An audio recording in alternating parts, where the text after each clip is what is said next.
Jadi kalau kita ngelihat untuk semester 1, kita sebenarnya itu performance-nya sangat baik Pak. Karena kami fokus di fundamental yang ada. Yang pertama itu bagaimana kita fokus untuk operation excellence Pak. Kalau kilang itu sangat tergantung dari harga crude Pak. Dari harga brand, komoditas di luar. Nah sekarang panas bumi kan nggak ada sangkut pautnya Pak. Jadi tidak bisa harga panas bumi ataupun komoditas uap itu dikaitkan dengan harga brand di pasar internasional. Sehingga dengan total kapasitas potensi Indonesia yang mungkin 20 atau 30 gigawatt Pak, itu bisa teroptimalkan semua Pak. Karena at the end tentunya apabila dari Indonesia sebagai ring of belt masuk dari Sumatera turun ke Jawa bahkan sampai ke Sulawesi Pak. Dengan kita bisa memastikan kapasitas faktor kita tinggi 92%, itu otomatis mengenerate lebih tinggi lagi Pak. EBITDA level kita gitu. Jadi kita harapkan ini ke depan bisa lebih baik lagi dan memastikan bahwa capacity factor kita kan bisa di-push sampai 100% Pak. Kalau kami sekarang fokus di fundamental Pak. Jadi fundamental kami dalam arti kita memastikan operational excellence itu bisa berjalan dengan sebaik-baiknya. Tentunya aspek asset integrity management dan juga aspek HSE itu harus kita junjung tinggi Pak.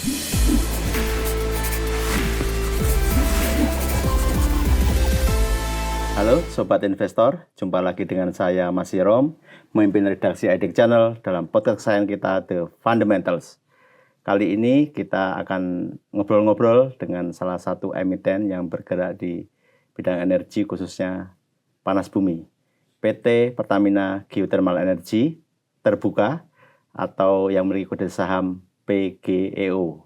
Telah hadir bersama saya di studio The Fundamentals, Direktur Keuangan PGEO, Bapak Prasetya Hasudungan Huta Barat. Selamat datang Pak di podcast The Fundamental Pak. Mas Yerom, makasih Pak.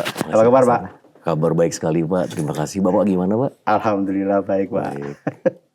Pak, kita akan ngobrol-ngobrol ya Pak tentang PGEO tentunya gitu. Biar nanti banyak investor mendapatkan insight emiten ini, wah ternyata prospeknya bagus gitu loh Pak.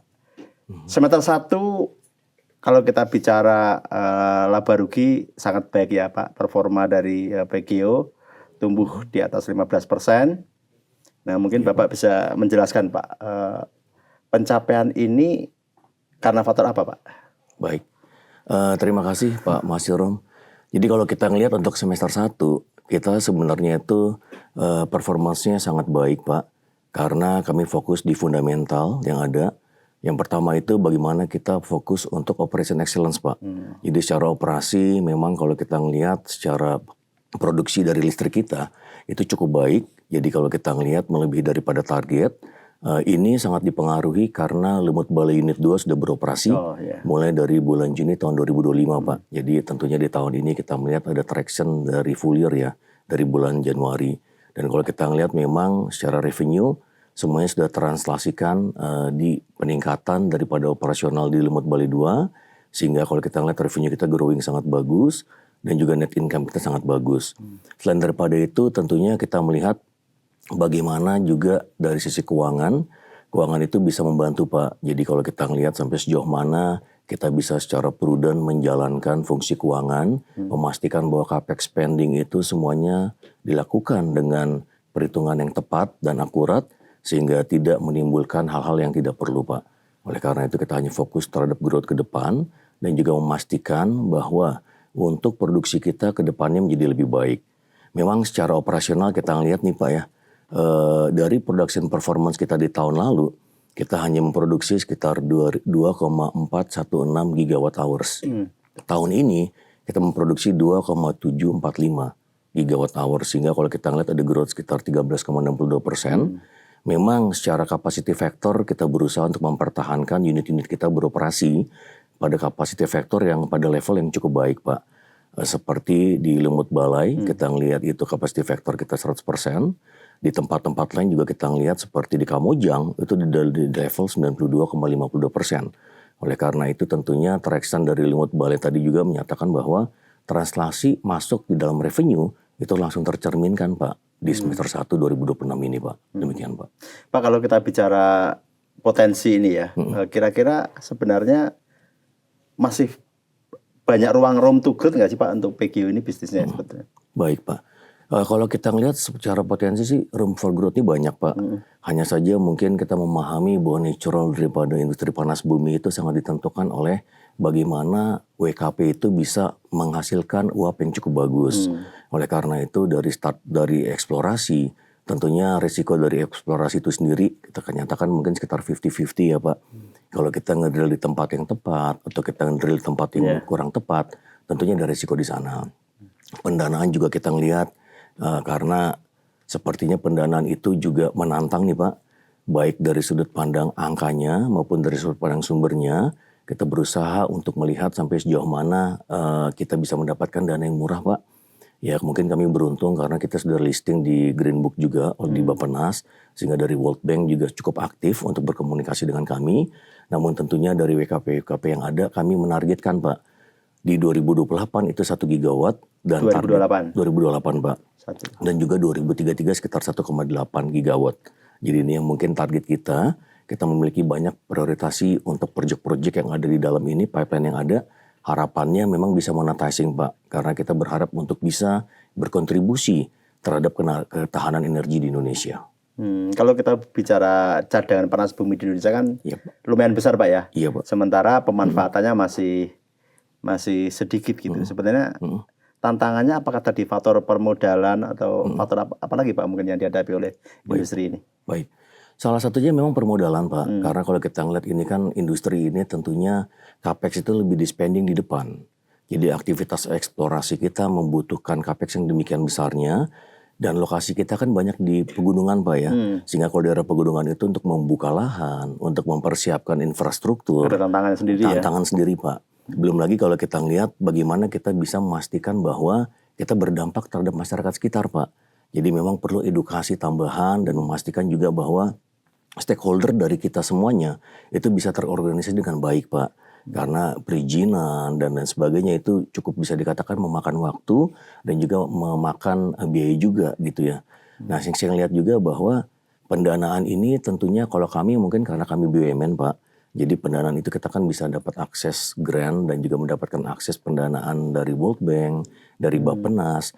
Tentunya harapannya dengan konteks yang sedemikian besarnya, kapasitas yang masih bisa dikembangkan, tentunya kami tidak mau sendirian Pak. Kami berharap dari teman-teman swasta juga ikut serta untuk membangun Indonesia. Karena kami menyadari bahwa panas bumi ini sangat amat stabil dan sangat amat bisa diharapkan untuk masa depan Indonesia yang memiliki energi yang green dan stabil Pak. Tadi sangat bisa diharapkan ya panas bumi ini. Bahkan kalau dibandingkan dengan potensi-potensi energi terbaru dan terbarukan lainnya, panas bumi ini posisinya seperti apa Pak? Ya. Kalau kita tuh unik Pak. Jadi kita tuh bisa dikatakan kita adalah base load. Jadi kita tidak intermittent. Mungkin kalau yang energi baru terbarukan lain seperti angin ataupun seperti surya itu kan sangat tergantung dari cuaca Pak. Bisa dikatakan kalau mendung sedikit atau anginnya pun mungkin kecepatannya berkurang, itu kan membuat terganggunya power plant-nya. Sementara dari kami ini karena panas bumi kita itu benar-benar stabil Pak. Stabil ya. Stabil, jadi benar-benar dipakai untuk base load dan juga dipastikan bahwa kita tidak intermittent.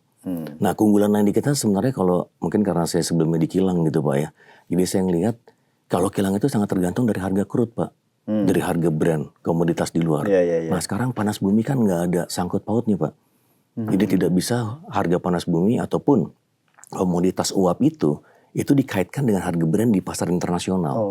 Jadi kami sangat amat tidak terganggu ataupun tidak terpengaruh terhadap volatility daripada harga minyak bumi ataupun harga komoditas tambang di luar itu Pak. Sangat menarik sebetulnya Pak ya, apalagi dengan kondisi yang baru-baru ini terjadi gitu kan. Betul Pak. Apalagi kalau dikaitkan dengan konteks ketahanan energi gitu. Betul Pak. Betul. Betul. Sebenarnya apa Pak dukungan yang diinginkan oleh industri agar panas bumi ini bisa lebih berkembang dengan lebih cepat lagi gitu? Tentunya kalau kami melihat itu Pak, karena industri ini capex intensif di depan, jadi diperlukan permodalan atau struktur pembiayaan yang cukup tinggi Pak. Oleh karena itu apabila kita mau menciptakan same level playing field dengan semua IPP yang ada, tentunya diharapkan bahwa ini bisa menciptakan kesetaraan. Oleh karena itu dengan high capex spending di depan, tentunya diharapkan bahwa mungkin nggak misalkan ada level of pricing yang kira-kira bisa benchmark dengan yang industri yang sama di luar negeri. Sehingga at the end tentunya semua perusahaan kan melihat keekonomian nih Pak. Jadi keekonomian itu kalau memang bisa dipastikan semuanya menarik, investor akan datang Pak gitu.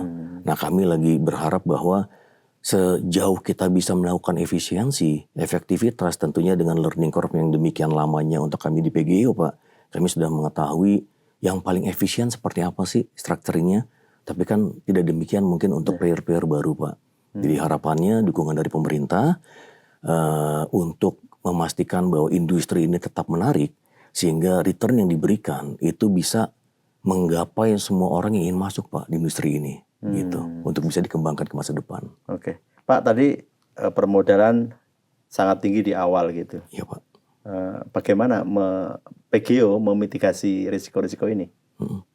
Ya kita sebenarnya dari dulu kita udah berusaha melakukan yang terbaik Pak. Kita membuka semua opportunity terhadap opportunity financing yang ada. Baik itu government, non-government, ataupun ada institusi-institusi yang tertarik Pak. Jadi kami berharap bahwa kerjasama kami dengan yang sudah terbangun selama ini, tentunya dengan World Bank, dengan JICA, dengan AFC, dan juga dengan perbankan lainnya, itu kita maintain Pak. Jadi kita juga baru mendapatkan fasilitas dari Mizuho sekitar 75 juta US dollar, dan juga masih ada beberapa pipeline lagi yang lebih tertarik karena bagaimanapun juga para bankers ini butuh Pak yang namanya green financing atau green business. Sehingga at the end ini bisa mutual relationship Pak. Mereka bisa menginvestasikan atau meminjamkan dananya kepada kami, yang mana industri yang adalah industrinya green, super green Pak. Jadi ya intinya adalah saling mutual relationship Pak dengan mestinya ya Pak, kalau kita bicara industri yang super green kayak gini ya, iya Pak. Itu kan harganya kalau financing harusnya dapat lebih Betul. yang lebih murah ya. Betul Benar, Pak. Betul Pak.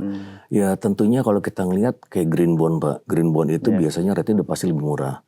Namun green bond ini tentunya ada condition precedent dan ada subsequent eventnya Pak. Pada saat mungkin dalam beberapa tahun ke depan ada beberapa hal yang harus dipenuhi juga. Apakah itu carbon CO2 emissionnya atau CO2 reductionnya. Jadi itu yang mungkin terpengaruh juga. Namun dari kami kan tentunya kami itu super green Pak. Sama sekali tidak ada CO2-nya dan benar-benar bisa beda sekali dengan yang berdasarkan hidrokarbon yang lain Pak. Pak, kalau kita bicara, saya ingin bicara lebih detailnya nih Pak untuk para investor nih. Iya Pak. Model bisnis dari PGIO ini Pak, jadi produksi panas bumi nanti dijual ke PLN gitu ya modelnya. Terus Betul, ada lini lainnya dan nanti dikembangkan juga. Betul. Nah kalau sekarang memang kita ada dua Pak. Jadi ada dua scheme itu. Yang pertama adalah PJBU. Jadi kita menyediakan steam dan kita menjual steamnya kepada PLN. Sehingga nanti power plant-nya adalah milik PLN. Yang kedua adalah bagaimana kita bisa menjual sebagai PJBL Pak. Jadi baik steam maupun power plant itu adalah milik kami. Dan kita menjual listrik kepada PLN. Nah ini berdasarkan perpres yang ada tentunya ini memiliki ceiling price yang berbeda Pak. Kembali harapan kami juga mungkin setelah berdiskusi juga dengan sesama players IPP yang lain, tentunya kami berharap bahwa ini ada kesetaraan atau benchmarking dengan market yang di luar Pak, sehingga ini bisa lebih menarik lagi. Nah untuk bisnis-bisnis baru tentunya kami berharap masih dalam proses pengkajian Pak.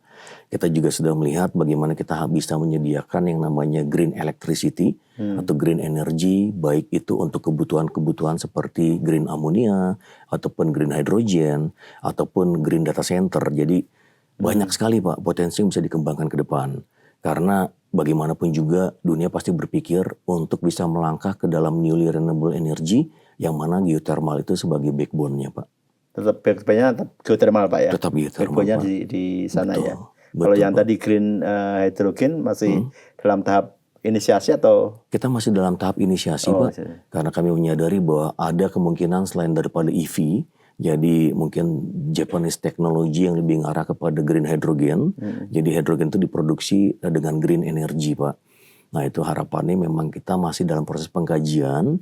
Kita melihat nanti sampai sejauh mana ini bisa traction karena hidrogen itu sebenarnya yang butuhin banyak Pak. Gitu. Nah, saya di kilang juga butuh hidrogen banyak untuk cracking gitu ya. Jadi dari crude kita cracking dalam fraksi-fraksi ringan dan berat, di cracking lagi hilirisasi downstream masuk ke dalam petchem business. Jadi sebenarnya hidrogen ini esensial Pak. Tinggal nanti kita melihat magnitude-nya sampai sejauh mana mungkin proses daripada isomerisasi ataupun elektrifikasi untuk elektrolisis ya kalau untuk dihidrogen ini bisa menghasilkan produk dengan kuantiti ataupun volume yang dibutuhkan oleh para off-taker tersebut, Pak. Kalau kita bicara soal tadi Pak, listrik yang dijual ke PLN kan Iya, Pak. ada dalam tanda kutip ada saingannya nih Pak. Betul, Pak. Dari sumber energi yang lain kan. Betul, Pak. Ada batu bara, kemudian ada gas itu. Diesel. Kalau secara harga gimana sih Pak? Kalau secara harga tentunya kita mungkin sedikit lebih tinggi Pak ya dibanding yang lain Pak ya. Namun sekarang kalau kita ngeliat juga pemerintah sudah mulai memikirkan sampai sejauh mana yang namanya industri pembangkitan listrik yang berasal dari surya ataupun berasal dari waste to energy itu tentunya akan mendapatkan apresiasi lebih Pak gitu. Memang kami tidak bisa mengatakan bahwa kita at par karena bagaimanapun juga kita kan green heavy investment di depan gitu Pak. Sementara kalau yang mungkin yang lain dengan menggunakan hidrokarbon kan tinggal ngimport aja Pak gitu.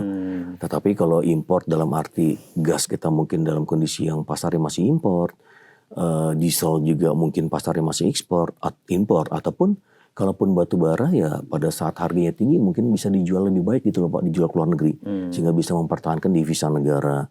Nah, memang keunggulan dari kami adalah harga panas bumi ini atau harga uap ini tidak ada korelasi sama sekali, Pak. Dengan dinamika global ya. Betul, Pak. Jadi untuk mau energi, globalisasi, dalam arti nanti ada volatility ataupun ada geopolitical yang ada di Middle East, itu sama sekali tidak berpengaruh, Pak, terhadap kami, Pak.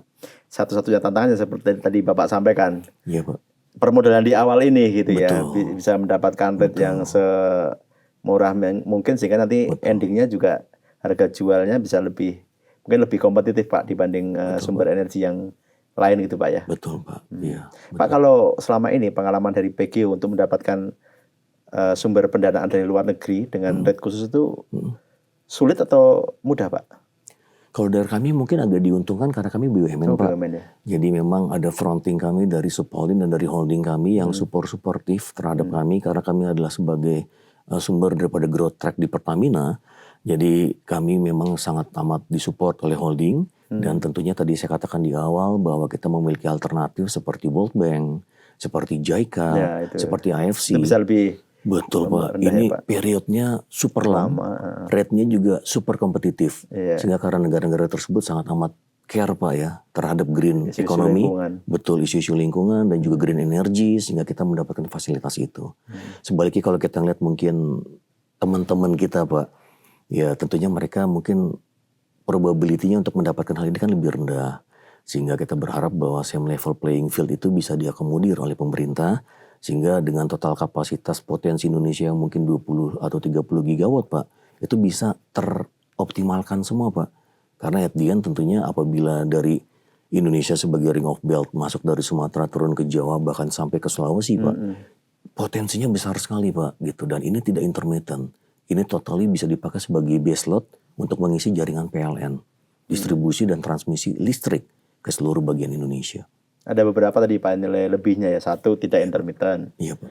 Yang kedua, tidak terpengaruh dinamika global. Betul Pak. Selama ini kan kita merasakan kemarin tuh. Betul Pak. Begitu ada sesuatu di Timur Tengah, Selat Hormuz ditutup, harga minyak naik, akhirnya kita juga terimbas gitu. Nah, kalau dengan ini bisa tidak terimbas Pak ya, tidak terdampak dinamika global gitu. Saya rasa ini memang seharusnya lebih banyak dikembangkan ya Pak ya. Iya Pak. Pak, kalau kita bicara tadi permodalan Pak sebagai gambaran gitu, mahal di depan itu berapa sih Pak sebetulnya untuk mendapatkan sumber panas bumi itu? Iya, jadi sebenarnya tadi kita melihat memang bukan hanya struktur permodalan Pak. Jadi yang pertama kita ngeliat adalah bagaimana resiko terhadap eksplorasi. Jadi resiko drilling ini cukup tinggi Pak gitu. On par mungkin rata-rata kita 1 megawatt itu sekitar 5, 6 sampai 7 juta dolar Pak. Itu 1 megawatt yang kita butuhkan.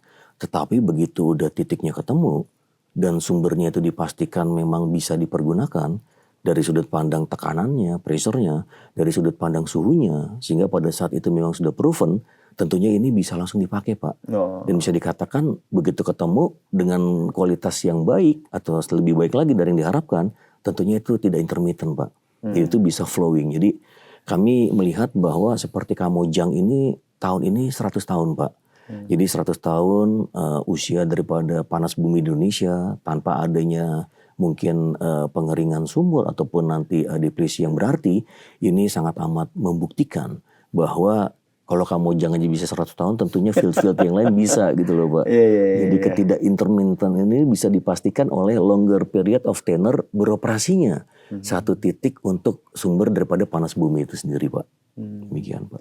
Harusnya sih, kalau ya tadi Bapak pernah sampaikan ya bahwa cincin api kan dari daerah-daerah kita kan banyak sekali pegunungan-pegunungan. Seharusnya kalau kita bicara potensi, besar sekali Pak ya. Betul Pak.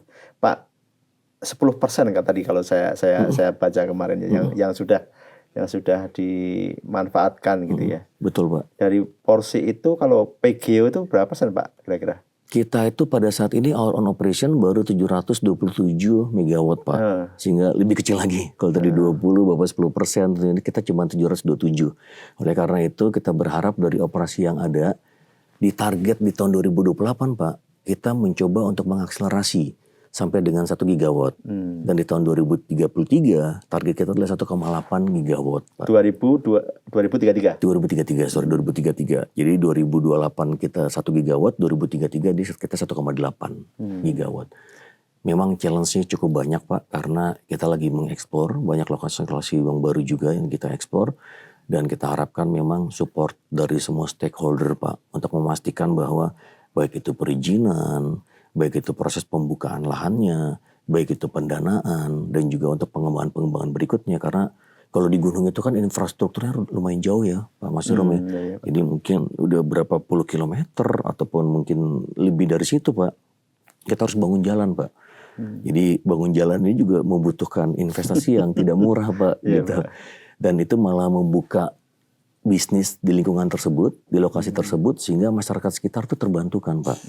Untuk masuk di dalam akses baik itu listrik maupun pertumbuhan perekonomian masyarakat sekitar.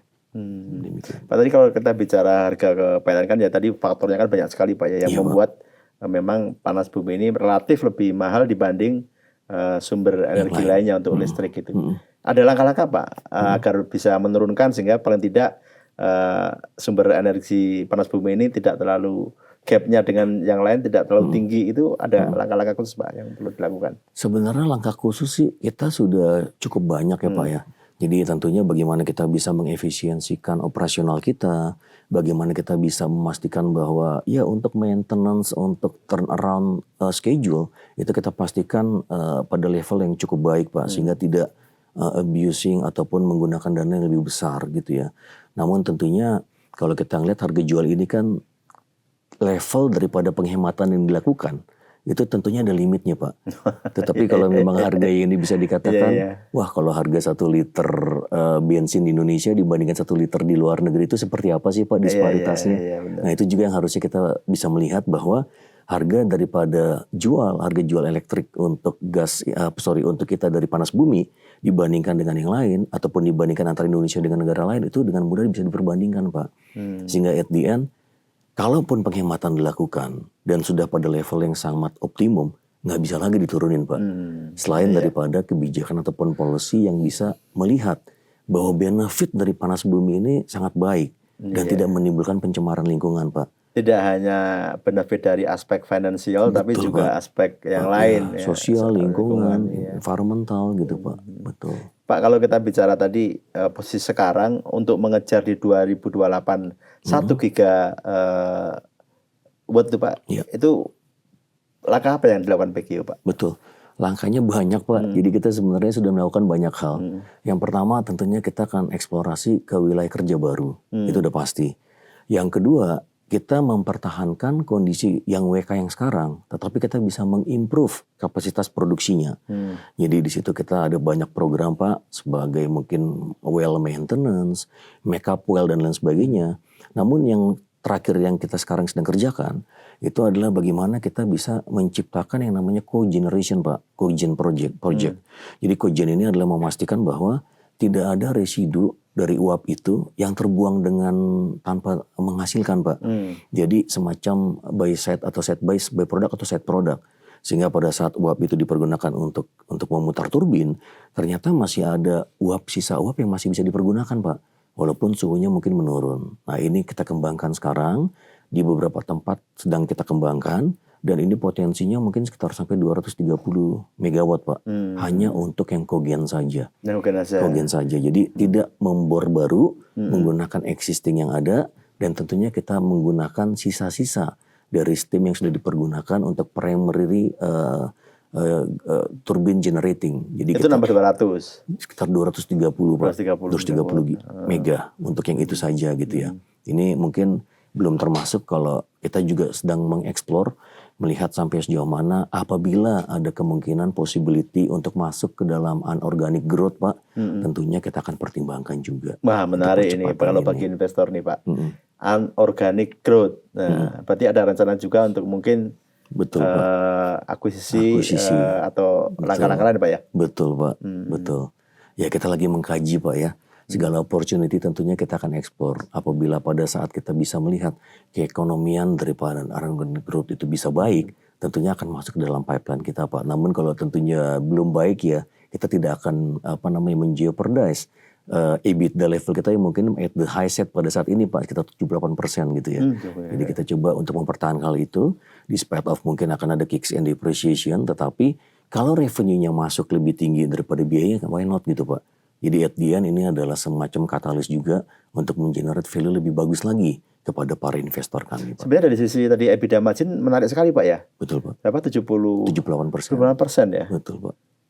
Sangat menarik lah industri ini ya.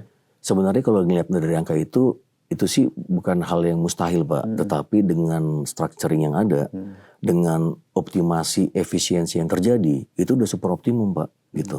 Mungkin kalau dibandingkan dengan kompetitor lain, mungkin kita udah pada level yang lebih tinggi. Tapi itu terjadi karena kayak tadi saya katakan, kita capacity factor kita aja udah 92% Pak. Yang mana mungkin untuk tempat-tempat lain mereka hanya di kisaran 80-an%. Jadi dengan kita bisa memastikan capacity factor kita tinggi, 92%, itu automatically mengenerate lebih tinggi lagi Pak.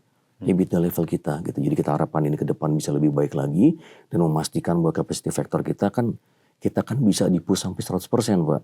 Karena memang ini cuma masalah uapnya saja gitu loh. Dan sampai sejauh mana off-taking side dari demand setnya PLN itu bisa terserap Pak. Jadi sehingga kita tidak ada uap yang terbuang ke udara. Demikian Pak. Pak kalau saya investor nih tentu ingin melihat kinerja PGO tambah bagus tentunya kan Pak. Apa yang bisa Bapak janjikan atau tawarkan kepada shareholder ini? Betul. Kalau kami sekarang, kami fokus di fundamental Pak. Jadi fundamental kami dalam arti kita memastikan operational excellence itu bisa berjalan dengan sebaik-baiknya. Tentunya aspek asset integrity management dan juga aspek HSE itu harus kita junjung tinggi Pak. Jadi walaupun mungkin ini tidak seribet atau tidak sekompleks seperti refineries ataupun petchem factory, tapi ini harus kita jaga gitu. Sampai kita bisa memastikan bahwa kehandalan operasi kita sangat baik. Ini juga harus didukung oleh bagaimana eksplorasi dan pengembangan bisa berjalan dengan baik Pak. Jadi at the end sih ujung-ujungnya duit juga nih Pak. Sampai sejauh mana keuangan itu bisa mengkontrol capex spending itu supaya tidak salah invest, tidak salah hitung. Karena bagaimanapun juga keekonomian yang mepet-mepet seperti ini kan, kalau kita salah hitung sedikit bablas gitu Pak. Nah itu kita harapkan stringent proses review dari awal project itu diadakan sampai dengan nanti masuk ke final investment decision itu sangat amat prudent Pak. Jadi kami memastikan bahwa tidak ada pengalokasian dana ataupun capex yang tidak tepat. Kita jaga secara ketat sekali untuk memastikan return ini bisa dinikmati secara berkeberlanjutannya jangka panjang ke masa depan. Demikian Pak. Ya. Dari sisi tadi operational excellence Pak ya. Betul Pak. Yang akan menjadi penekanan PGO ke depan gitu. Iya Pak. Sebenarnya yang tadi juga sangat menarik soal organic growth sih Pak. Kalau bisa disampaikan Pak atau mungkin kisi-kisi boleh juga tuh. Iya sebenarnya kita lagi mengkaji nih Pak. Kita lagi mereview apakah itu di dalam negeri, apakah itu di luar negeri. Termasuk di luar negeri juga ya? Termasuk di luar negeri juga Pak. Jadi memang tim business development kami sangat aktif Pak untuk melihat peluangnya. Dan jangan lupa juga Pak, kita kan ada investor yang cukup kenceng gitu Pak ya. Jadi kita memiliki komposisi investor yang bisa dikatakan shareholder kita yang sebagai komisaris kita juga untuk memastikan bahwa growth ini dimonitor secara ketat gitu Pak. Jadi memang mohon maaf mungkin kita belum bisa go detail, Iya. tetapi kami lagi mengkaji segala opportunity yang ada baik di dalam negeri maupun di luar negeri, dan tentunya kembali tadi ke disiplin Pak. Jadi kami tidak akan kayak ceroboh untuk bisa men-spending capex asal-asalan ugal-ugalan untuk masuk ke dalam investasi yang mungkin kurang tepat. Itu kita akan review secara sangat amat stringent Pak. Sehingga memastikan bahwa setiap capex itu juga mendukung bahwa kita fokus di fundamental Pak. Jadi kalau fundamental operasi, fundamental eksplorasi dan juga pengembangan sudah bagus, kalau nanti capex spendingnya atau tim keuangannya fundamentalnya juga tidak bagus ya tidak terjadi sinkronisasi yang bagus gitu loh Pak. Jadi kita berharap bahwa ini kolaborasi ini antar tim, antar direktorat ini bisa sangat amat baik untuk memastikan bahwa setiap kita invest itu udah dipastikan returnnya cukup baik Pak. Sehingga tidak menjeopardize nanti untuk share valuation ke depan dan juga memastikan bahwa investor itu tenang dengan kita bisa menjalankan investasi pada tempat yang tepat. Demikian Pak. Kalau semester 2 apakah akan sebagus semester 1 Pak kira-kira? Kita harapannya sih begitu Pak ya. Walaupun tentunya target kita udah tahu target kita berapa gitu ya Pak ya. Namun kita berharap tetap cukup bagus Pak. Jadi kalau kita ngelihat akhir-akhir ini sepertinya kami sangat amat lebih diandalkan untuk baseload. Jadi harapannya bahwa semua unit produksi kita itu bisa berkontribusi lebih baik lagi. Yang udah 100% tentunya nggak mungkin di atas 100 ya Pak ya. Yang belum 100% itu harapannya bisa lebih ditingkatkan lagi. Ini juga seiring dengan bagaimana kita bisa memperbaiki kualitas kerja kita. Karena kalau kita ngelihat di sini ada yang menarik juga Pak untuk Karaha. Karaha ini secara produksi itu sudah 23%, 23,5% Pak dibandingkan tahun lalu. Walaupun pertumbuhannya, walaupun secara capacity factor ini lebih rendah dari tahun lalu. Jadi Bapak bayangkan, dengan capacity factor yang bisa lebih rendah, tetapi produksinya bisa lebih tinggi. Artinya apa? Bahwa kita bisa melakukan banyak recovery program Pak. Karena di sini kita melakukan banyak program seperti well maintenance gitu ya. Jadi memastikan bahwa kehandalan produksi itu tetap terjaga. Dan ini contoh bagus sekali, cuman satu dari semua yang ada, tetapi ini membuat kita flagging juga gitu. Bahwa semakin kita bisa melakukan operational excellence yang lebih bagus, fundamental operasi kita kuat, tentunya tidak ada keraguan Pak. Bahwa yang capacity factornya turun aja bisa lebih bagus produksinya, gimana kalau capacity factornya lebih naik lagi. Gitu, itu demikian. Itu kok bisa Pak ya, capacity faktornya lebih rendah ya? Lebih rendah Tapi dari tahun lalu. Ininya produksinya lebih tinggi? Lebih tinggi produksi listriknya Pak. Jadi dari tahun lalu itu kita hanya 51 gigawatt hours di semester pertama tahun 2025. Di semester pertama tahun 2026 kita udah 63 gigawatt hours yang kita produksi. Jadi ini sebenarnya kan Pak tergantung daripada off-taking juga Pak. Jadi pada saat kita capacity factornya masih di bawah 100%, demand itu cukup tinggi, itu kita tidak lepas ke udara Pak, gitu. Sehingga bisa dikatakan dengan capacity factor lebih rendah, kita bisa memproduksi listrik bisa lebih tinggi lagi. Jadi memang ada faktor demandnya juga gitu loh Pak. Jadi pada saat demand kita harapkan memang ke depan, demand ini seiring dengan pertumbuhan perekonomian di seluruh wilayah di Indonesia, demand terhadap listrik ini menjadi lebih tinggi. Sehingga kita bisa berkontribusi lebih tinggi lagi gitu loh Pak. Kalau di terhadap listrik sih udah hampir pasti Pak. Pasti akan lebih tinggi kan. Iya, Pak. Semakin ekonomi terus bergerak, daerah-daerah juga akan semakin tumbuh. Pasti kan demand terhadap energi juga pasti akan lebih tinggi lagi gitu. Kalau rencana pengeboran Pak ada dilakukan juga mungkin di kita ada beberapa lokasi Pak. Jadi memang rencana pengeboran ini lebih ngarah kepada bagaimana kita bisa mengembangkan di menuju 2033 Pak ya. Ya 1,8 tadi. 1,8 tadi. Memang ada banyak sebenarnya ada yang lokasinya sama. Jadi mungkin di Lahendong kita ada unit 7, unit 8 dan berikutnya. Ada juga di Lumut Balai baru beroperasi yang 2 kan Pak. Tapi ada Lumut Balai 3, ada Lumut Balai 4. Gitu. Jadi kita berharap bahwa bahkan kita ada di Solawah Pak gitu di Aceh. Jadi harapannya bahwa dengan proyek-proyek ini kita akan melakukan pengeboran. Kita ngelihat sampai sejauh mana hasil daripada pengeboran itu sendiri. Pada saat itu sudah proven seperti yang saya katakan tadi Pak. Presornya cukup, suhunya cukup. Dan mungkin hasilnya juga bisa bagus gitu Pak ya. Sehingga bisa dipastikan bahwa itu kita akan go langsung ke next stage-nya. Untuk bisa mendukung kita nanti ke arah 1,8 gigawatt Pak di tahun 2033. 2033 1,8 gigawatt. Gigawatt Pak, betul. Lumayan agresif Pak ya. Agresif Pak, Iya. tapi maksudnya bukan hal yang baru gitu Iya. ya.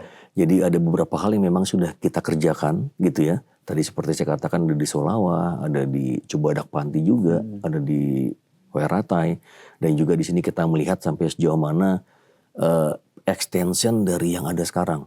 Jadi baik itu di Kamojang, baik itu di Hulu Lais, baik itu di Lumut Balai, baik itu di Lahendong, itu kita akan ekspansikan gitu loh Pak. Karena wilayah kerja ini kan luas sekali Pak. Jadi sebenarnya cadangan itu banyak di dalam gitu ya. Iya. Gitu. Pak, kalau benchmarknya dengan negara lain ada nggak sih Pak yang mengandalkan panas bumi ini? Ada Pak, jadi kita ada lihat Turki, Oh, Turki ya. kita ngelihat ada New Zealand, mungkin kalau tentunya yang terbesar ada di Amerika Pak, gitu. Jadi banyak sekali memang negara yang menggunakan ini Pak, gitu. Dan kalau kita ngelihat memang ya karena ini tidak intermittent, ini tidak disangkut pautkan dengan harga komoditas, dan ini 24 jam bisa benar-benar ini. Jadi kalau mungkin pun terjadi trip Pak, jadi intinya adalah kami recovery cuma 1-2 jam saja Pak. Tapi kalau yang mungkin menggunakan hidrokarbon lain, itu butuh waktu untuk memanaskan boiler Pak. Saya dengar mungkin minimum bisa 1-2 hari Pak. Memanaskan boilernya paling cepat mungkin bisa kurang dari 1 hari. Tetapi kalau butuh 2 hari kan Pak, kasihan juga masyarakat Pak. Iya. Bisa blackout Wah, udah nggak selama bisa 2 hari kan kasihan Pak. Aktivitas tuh Pak kalau 2 Sama hari. sekali nggak Iya. bisa aktivitas apalagi rumah sakit Pak ya. Jadi kita bayang pasien-pasien di rumah sakit kan diesel mungkin ada. Tapi mungkin ya kapasitasnya tidak bisa Tidak memenuhi. besar, Tidak iya. besar. Dan harga dieselnya pun bahan bakar lebih mahal Pak. Gitu. Sebetulnya sangat tepat Pak ya panas bumi ini, satu dari aspek tadi ketahanan energi, Betul Pak. yang kedua dari aspek lingkungan juga gitu. Betul Iya kan? Pak. Betul. Pak, kalau di The Fundamental ini ada gimmick Pak, Mm-mm. namanya this or that. Jadi saya tanya Bapak, tanya pertanyaan pendek, Bapak jawab aja ringkas ya. Ringkas. Jawabannya disordered tuh gimana? Atau or Pak aja. Iya.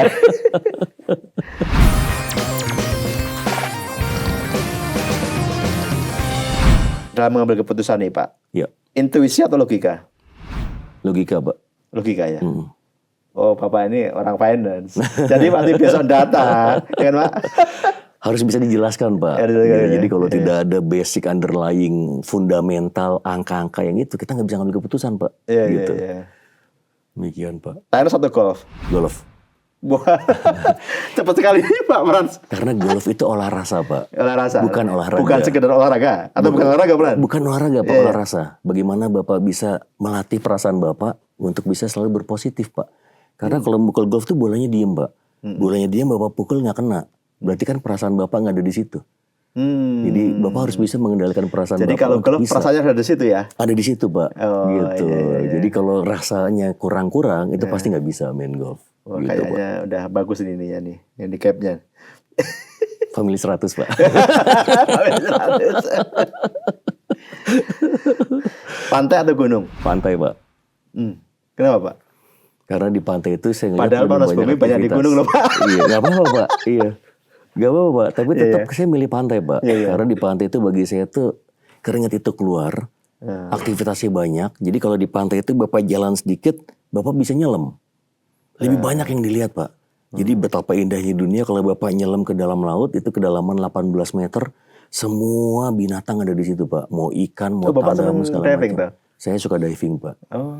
Jadi begitu Bapak ngeliat itu ngerasa tenang Pak. Kembali lagi Pak, kalau Bapak nggak tenang, Bapak nggak bisa bernafas dengan menggunakan regulator di dalam air. Saya belum pernah sih Pak. Jadi Itu harus kalau- tenang gitu ya? Kalau di gunung habis nanjak gunung kan ngos-ngosan Pak. Iya. Jadi Bapak tuh mangap-mangap gitu. Kalau di dalam air kan nggak bisa mangap-mangap, nanti Bapak keselak air laut gitu. Iya, iya, iya, iya, iya. Oke. Selanjutnya Pak, baca buku atau nonton film? Nonton film Pak, Oh, Bapak senang nonton film? nonton film Pak. Film apa Pak favoritnya? Favorit saya Genrenya? film action sebenarnya action. Pak. Jadi action itu kan kayaknya banyak teknik-tekniknya Pak. Gimana untuk menyelamatkan orang tersandera, bagaimana untuk bisa menyelesaikan masalah mungkin antar kubu. Jadi yang saya ambil itu adalah strateginya Pak. Jadi mungkin di sini kita bisa melihat strategi itu bisa dipergunakan untuk menyelesaikan masalah di action itu, gitu. Karena cuman ngelihat aja dan mendengarkan, jadi menurut saya lebih baik dari baca buku Pak, gitu. Karena kalau ngelihat itu kayak langsung audible dan visual Pak, gitu. Jadi saya lebih cepat nangkep untuk strateginya di situ Pak. Meeting pagi atau meeting sore? Meeting pagi Pak, meeting pagi. Morning Itu pasti. person? Saya morning person. Sebelum jam 7 duduk di meja Pak. Di meja kerja? Meja kerja. Wah, dari rumah jam berapa? Dari rumah ya 6 kurang. Iya bangunnya jam berapa jangan ditanya lagi Pak. Iya. Tapi morning person Pak ya? Morning person Pak. Seneng Iya. pagi ya? Seneng pagi Pak. Ya karena semua masalah sebenarnya enak diselesaikan secara informal Pak. Saya membudayakan tim saya untuk kita morning meeting di setiap Senin pagi. Ya makan bubur ayam, makan soto mie. Tapi semua masalah selesai Pak. Jadi put the dead cat on the table, kita bisa mendiskusikan semua isu. Selesai di detik itu juga Pak. Jadi kita nggak perlu bertele-tele nunggu meeting ini, meeting itu. Jadi pagi-pagi kita selesaikan Pak. Selama semuanya masih fresh, udara pagi, ya kita makan simple gitu, sarapan bersama. Itu yang saya budayakan dengan tim Pak. Ada ini Pak, filosofi kepemimpinan yang Bapak mungkin pelajari yang diterapkan sekarang. Betul, ada banyak Pak. Karena saya sudah banyak menggembara ke hampir ini 19 perusahaan Pak. Jadi yang saya dapat pertama itu tidak ada masalah yang tidak bisa diselesaikan Pak. Wah, cakep nih. Tidak ada masalah yang tidak bisa diselesaikan. Karena semua masalah ada solusinya, udah pasti Pak. Termasuk tidak membuat solusi Pak. Karena ternyata itu bukan masalah. Masalah yang dibuat-buat. Banyak orang sering buat-buat masalah Pak. Gitu. Sementara itu bukan masalah. Kalau saya ngeliat masalah itu, lihat akar permasalahan masalahnya Pak. Jadi kita cabut akarnya jadi selesai. Jadi tidak hanya trimming Pak. Nggak ada gunanya. Jadi cari akar permasalahannya, cabut akarnya, masalahnya selesai. Jadi lebih bagus seperti itu Pak. Daripada kita cuman kayak rumput dipangkas-pangkas. Ya kalau rumput itu menjadi gulma, cabut aja sampai akar-akarnya Pak. Kan selesai Pak. Gitu. Nah yang kedua itu ya gimana kita bisa mengkontrol orang tanpa orang itu merasa dikontrol Pak. Nah ini memang butuh jam terbang Pak. Sama kelulusan dalam leadership ya. Karena bagi saya leadership itu adalah bukan manajemen by fear Pak. Ini manajemen sebagai seorang leader. Kita bisa menciptakan suasana kerja yang paling nyaman. Tetapi tidak menjeopardas target yang ingin dicapai Pak. Berarti Bapak nggak galak ya? Saya nggak galak Pak. Tapi orang Batak Pak. Kalau ditanya orang mana Frans? Saya orang Batak gitu. Dua Pak tadi. Satu yang menyelesaikan masalah. Betul. Yang kedua mengkontrol orang tanpa orang itu merasa dikontrol. Nah. Jadi intinya adalah kita mengkontrol tim kita secara ketat Pak. Deadline itu bisa tercapai. Hasil mungkin pembuatan presentasi juga bagus sekali. Eye catching. Jadi kita coba untuk melihat bahwa semua deliverable ini on time dengan quality yang maksimum Pak. Sehingga pada saat kita bawakan ataupun nanti kita ada event-event seperti earning calls, seperti media briefing, atau kemarin juga kita ada event dengan IDX di Surabaya, itu bisa tersampaikan dengan sebaik-baiknya Pak. Karena bagi saya presentasi ini kayak sesi ini Pak, ini kan waktu yang super sempit dan nggak bisa diulang. Dan kesempatan itu kalau sudah hilang ya nggak bisa didapetin lagi Pak. Betul. Jadi sementara kita bisa mendapatkan kesempatan itu, ya kita manfaatkan dengan sebaik-baiknya. Gitu. Itu yang saya ajarkan ke tim sehingga tim itu tidak merasa dikontrol tapi ngerasa dibantu dan disupport gitu Pak. Saya berusaha untuk menghindari kesenjangan di antar tim gitu. Masalah jabatan tunggal itu cuma masalah jam kerja aja Pak. Jadi ini masalah bagaimana teamwork kita saling tolong-menolong karena saya merasa tiap orang itu kelebihannya masing-masing Pak. Saya bukan Superman juga gitu. Tapi dengan tim yang bisa memiliki keunggulan yang tidak bisa saya miliki atau sebaliknya, kita saling mengisi kekurangan kita Pak. Sehingga semua tujuan bisa tercapai dengan singkat, padat, dan berkualitas. Demikian Pak. Okay. Pak, bukan one man show berarti ya Bapak. Tipikalnya memang teamwork gitu ya. Pak, teamwork. Ya. Kemudian ini Pak, apa definisi sukses menurut Bapak? Definisi sukses. Definisi sukses itu bagi saya membahagiakan banyak orang Pak. Jadi membahagiakan teman-teman, membahagiakan keluarga, membahagiakan investor, shareholders. Jadi bisa nggak kita membahagiakan mereka semua? Walaupun kalau orang bilang kita nggak bisa menyenangkan semua orang Frans. Tapi kita berusaha untuk membahagiakan banyak orang. Karena gini Pak, contoh Pak. Kita mendeliver berita negatif aja. Kalau intonasi kita positif, orang tuh nanggepinnya beda loh Pak. Tapi ada orang mendeliver berita positif, intonasinya negatif, orang sakit kuping dengernya. Bisa nggak membagikan seperti itu Pak? Karena kalau Bapak lihat kan, mungkin Pak Masro melihat di toko-toko nggak ada dijual barang namanya bahagia kan Pak. Mau beli juga susah. Kita ciptakan hal itu Pak. Sehingga bagi saya kesuksesan itu adalah bisa membahagiakan banyak orang. Itu tidak hanya membagikan diri sendiri ya, diri sendiri mungkin ya udah selesai lah Pak masanya itu. Bagaimana kita bisa membagikan banyak orang, investor, stakeholder kita, pemegang saham kita, bahkan lingkungan terkecil aja Pak, keluarga kita ataupun tim kita sendiri. Mereka senang gak sih kerja sama kita gitu. Bagi saya sukses itu seperti itu Pak. Kalau sukses materi, sukses pimpinan, ya udahlah itu garis tangan Pak gitu. Tetapi membagikan orang-orang, semakin banyak orang kita bagikan, semakin sukses hidup ini bagi saya Pak. Pak, ini pertanyaan terakhir nih Pak. Iya Pak. Satu kata tentang PGO. PGO. Satu kata. Satu kata. Kalau saya bilangin itu top banget sih Pak. Satu kata nggak tuh ya? Dua kata ya? Dua top kata banget. ya. Super lah Pak. PGO top banget. Oh, super. Super Pak. Ya, Karena saya nggak pernah melihat perusahaan yang EBITDA-nya selevel ini Pak. Iya, Saya masuk dari kilang, ya Bapak tahu lah, nggak perlu saya jelaskan di sini. Tapi ini kayak bumi sama langit Pak. Gitu. Intinya adalah sudah tercapai fundamental yang excellence, operational, business development, exploration, finance, ini tinggal dipertahankan dan bagaimana bisa mereplikat aja Pak, gitu. Jadi jarang sekali ini perusahaan seperti ini dalam koridor yang harganya dikasih ceiling price dengan yang super minimum masih bisa begini gitu loh Pak. Gimana dikasih kesempatan lagi, gitu. Jadi bagi saya ini super, dahsyat dan ya kalau satu lagi mungkin unbelievable gitu Pak. Udah super, dahsyat, unbelievable. Baik, terima kasih Pak Frans. Jadi demikian tadi Sobat Investor perbincangan saya dengan Pak Frans.